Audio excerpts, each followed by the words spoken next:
US में work visa लेने का और माइग्रेट होने का एक बड़ा ही इनोवेटिव तरीका अभी हमें पता चला है। एक्चुअली कुछ एप्लीकेंट्स थे जो हमारे पास पिछले कुछ दिनों में आए हैं, कुछ लोगों को जिनकी H1 कैटेगरीज़ में, अलग अलग कैटेगरीज़ में अपॉइंटमेंट यूएस में हो रही है। कुछ के पासपोर्ट भी एक्सेप्ट कर लिए गए हैं, इसका मतलब उनका वीज़ा आ जाएगा। तो ये इनको कैसे वीज़ा मिल रहे हैं, तो I was a little curious. तो मैंने इनसे पूछा कि कौन सा चैनल आप लोग यूज़ कर रहे हैं इसमें, just for the sake of information, अगर आप कंफर्टेबल हैं तो शेयर कर सकते हैं। तो उन्होंने बताया कुछ खास नहीं कि जब ये कोरोना का क्राइसिस हुआ था तो कई लोगों की जॉबें भी गई थी, तो उन्होंने क्या है, ऑनलाइन यूएस में काफ़ी सारी कंपनीज है जो फ्रीलांसिंग के बेस पे पेमेंट देती हैं, यानी एक प्रोजेक्ट वो आपसे बनवाती हैं, उसके अकॉर्डिंग आपको पेमेंट दे देती हैं। या फिर वर्क फ्रॉम होम पे वो एक बहुत ही कम इनकम पे, यहाँ पे मतलब अमेरिकन स्टैंडर्ड के हिसाब से income come, but Indian standard के हिसाब से इनकम ठीक है, तो वो हायरिंग कर रहे थे। तो ऐसे किसी को 1 साल हो गया था काम करते हुए, किसी को 1.5, किसी को 2। तो जब उनका ऐसा टेन्योर पूरा हुआ और वहाँ पे एक्चुअल फिजिकल वैकेंसी जब उनके ऑफिस में निकली, किसी का ऑफिस कैलिफोर्निया में था, नापा वैली में, सिलिकॉन वैली में, किसी का शिकागो में था, ऐसे ऐसे। तो जहाँ जहाँ जो वैकेंसी आई, तो सर हमने अप्लाई करना शुरू कर दिया। तो हमारी वीडियो कॉल पे इंटरव्यू उन्होंने लिए और फिर उसके बाद हमारी हायरिंग हुई। और कई बार फर्स्ट अटैम्प्ट में नहीं हुआ, काफ़ी सारे अटैम्प्ट के बाद जाके हुआ। तो हुआ क्या, इन्होंने फ्रीलांसिंग करी। देखिए फ्रीलांसिंग, मैं जैसे आपको बता रहा था, पहले भी बताता था, फ्रीलांसिंग कितनी यूज़फुल होती है।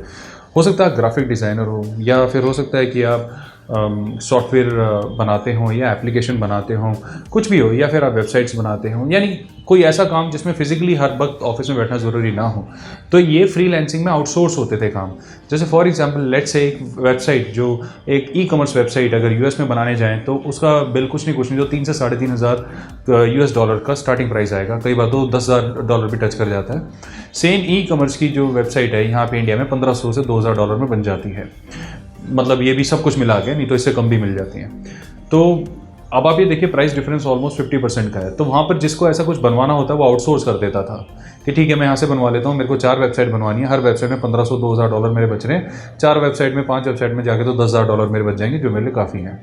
तो ऐसे आउटसोर्सिंग हो जाती है। तो यहाँ पर आउटसोर्सिंग जब वो करते होते तो फ्रीलांसर्स को कॉन्टैक्ट करते होते हैं। फ्रीलांसर्स भी अलग अलग जगह अपने प्रोजेक्ट्स को पोस्ट करते हैं, अपनी इन्फॉर्मेशन पोस्ट करते हैं। ऐसे कोई लिंक्स या ऐसे कोई फॉर्मेट्स में आपको नहीं दे सकता, लेकिन आपको ये बोल सकता हूँ, गूगल पे थोड़ा सा टाइम स्पेंड करना होगा और आप इस तरीके से सर्च कीजिए कि best ways for a freelancer to earn money, या best ways for a freelancer to work in America. इस तरीके से अगर आप सर्च करेंगे तो आपको काफ़ी सारे इंजन्स मिलेंगे जहाँ पर आपको लगे लेवल लगता है तो ट्राई करने में कुछ नहीं जा रहा।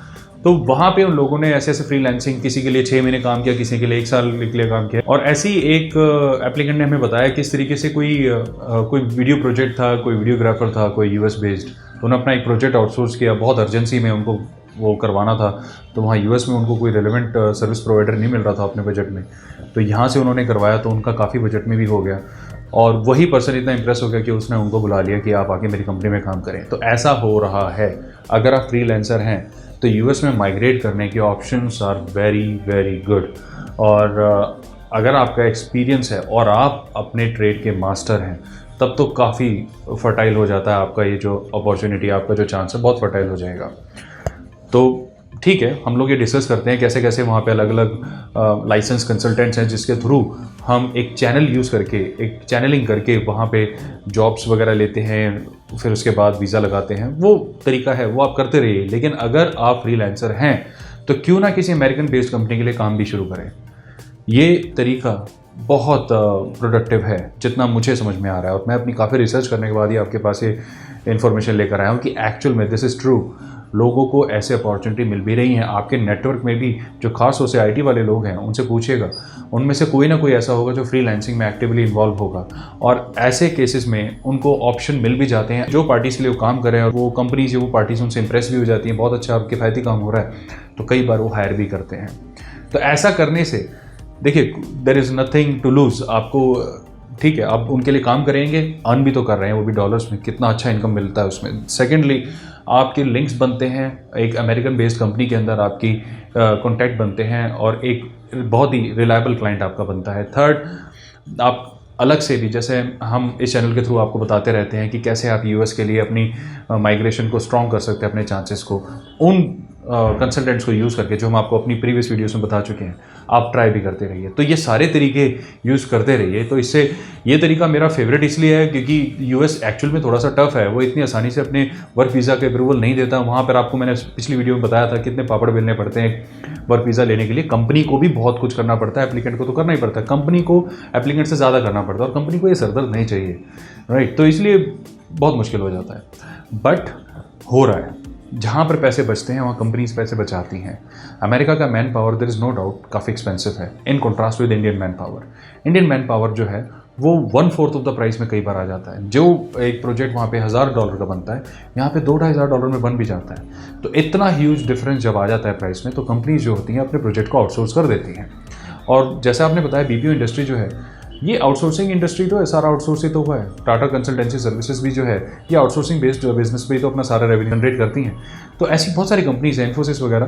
तो ये आउटसोर्सिंग जो है इंडिया भी करता होता है, सिर्फ ये नहीं कि बाहर से हो रहा है। जो काम हमें लगता है हमारे यहाँ अच्छा मैन पावर नहीं है काम संभालने के लिए, वो हमें बाहर से टेक्नोलॉजी लेनी पड़ती है, मैन पावर बुलाना भी पड़ता है, या कई बार प्रोजेक्ट भी आउटसोर्स करना पड़ता है। तो ये वर्ल्ड वाइड फिनोमिना है, ये कोई दिक्कत वाली ऐसी बात नहीं है इसमें। और ये सबसे अच्छी बात यह है कि ज़्यादा खर्चीला भी नहीं है, क्योंकि जब आप किसी के लिए फ्रीलांसिंग करते हैं तो एक छोटी मोटी फीस ही, वो जो भी आप चैनल या वीडियो वेबसाइट यूज़ करते हैं, जो भी प्लेटफॉर्म यूज़ करते हैं, वो आपसे छोटी मोटी फीस ही वो भी प्रोजेक्ट के बेस पे चार्ज करते होते हैं। कई बार मेंबरशिप फीस हो जाती होगी, जैसे अभी रिसेंटली एक वेबसाइट पे मैंने देखा तो उनकी मेंबरशिप फीस आई गेस $99 एक साल की, उन्होंने अभी कोई ऑफर निकाला हुआ उसमें था, आई डोंट नो। तो ऐसा कुछ है जिसमें मेंबरशिप लेते हैं आपसे और आपको पूरी दुनिया के आगे लाके खड़ा कर देते हैं। देखिए जी, अगर आपने कुछ करवाना है फ्रीलांसिंग में, तो we have this mister XYZ from India, he is there to work for you. और वहाँ पे फिर आप देखेंगे सिर्फ आप ही नहीं, लाखों फ्रीलांसर्स और लाखों लोग, लाखों क्लाइंट्स उनके चैनल्स में इंक्लूडेड हैं, उसी प्लेटफॉर्म पे प्रेजेंट हैं।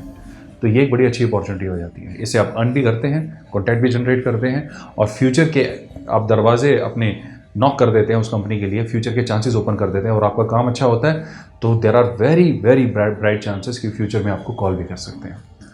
तो मुझे उम्मीद है यूएस एस्पायरिंग जितने भी इमिग्रेंट्स हैं उनके लिए वीडियो काफ़ी यूज़फुल रही होगी। और जैसा आपने बताया, यूएस के ऊपर हमारी रिसर्च जारी है, और भी काफ़ी सारी कंट्रीज़ हैं जिसके ऊपर हम इन्फॉर्मेशन लाते रहते हैं। तो और भी बहुत यूज़फुल इन्फॉर्मेशन लाने की जल्द से जल्द पूरी कोशिश करेंगे। अपना समय देने के लिए धन्यवाद। Bye bye.